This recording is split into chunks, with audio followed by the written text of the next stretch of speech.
Well, y'all, it is time to pack. So, after 4.5 years of living in the Atlanta, Georgia area, it's time to pack up and move.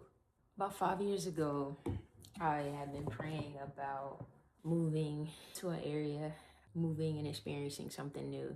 And so I began to pray about where God wanted me to be. And I had never lived out of state before. I'm from North Carolina, but I had never lived out of state. And so I was just kind of like, that would be a good experience just to move away and see what that's like. And so I was praying about a couple different states, but eventually I felt God was calling me to Georgia. And so that's where I found myself. I moved here around the end of October in 2021 and December 1st of that same year. So not even 2 months later, I got laid off from my remote job. Now, if you've been following me for some time, then you know that wasn't my first layoff. I have been laid off 2 other times in my career. And so this was job layoff number 3.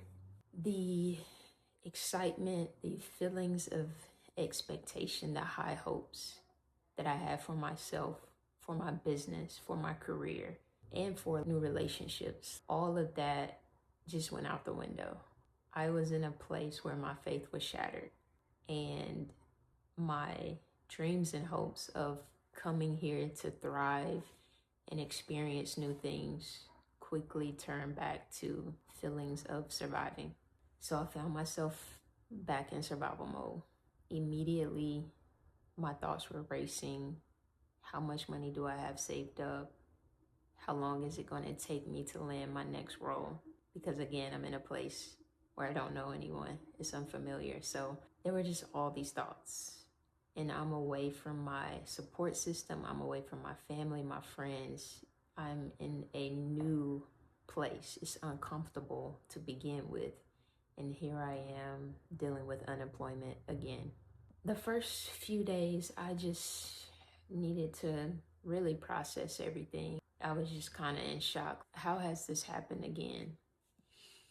And I try to remain hopeful, like, okay, like you've gone through 2 job layoffs before, everything worked out, it'll be fine. But that third layoff, several days later, I began to spiral. My faith was shattered. And I was dealing with feelings of frustration, confusion. How could you call me to a place and then this happened? Why this right now? And so I was struggling, y'all. Just anxiety, depression, all of those things began to set in. And I found myself wrestling in this dark place. And it was in that moment that I realized I can't continue on like this.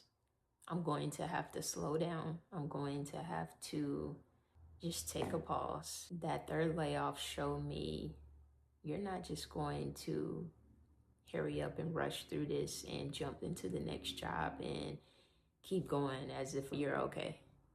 And so that season of my life really forced me to slow down and to begin to unpack things that I was carrying and unpack feelings that I had been feeling and deal with some things that I hadn't taken time to deal with. So I can look back on that moment now and realize it was for my good. But in the moment, it did not feel good at all. It felt like another slap in the face, another moment of rejection, another reminder that you can be gifted, be skilled, be talented, work hard, and still face unexpected hardships and trials and tribulations. And no matter how much you're loved by God, you're still going to have moments of suffering. I was extremely frustrated during that season, but in retrospect, that season needed to happen. And here's the lesson that I feel like I learned during that time. One of the lessons is that sometimes a fresh start will reveal to you all that you've been carrying. And so maybe it took me moving away. Maybe it took me being away from everything that was comfortable for me to get to a place where I had to begin to unpack and heal from things that I had been carrying so long. And so I'm going to share more of this story. Stay tuned for part 2.